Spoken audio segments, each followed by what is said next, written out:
Belfast High School gym was packed for a community forum tonight after Waldo County General Hospital announced they're reviewing their labor and delivery services.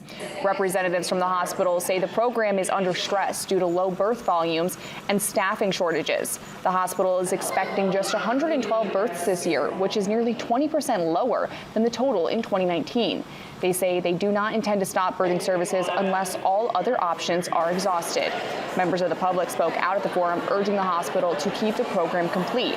Many community members say the care is the best in the area and that traveling to another hospital can be critical. It is difficult to maintain skills when not practicing regularly. Our goal is to provide the best possible care as close to home as possible for expectant mothers and their babies. People say that higher volume makes better outcomes, and in my experience working with what is that not the case? That better training makes for better outcomes.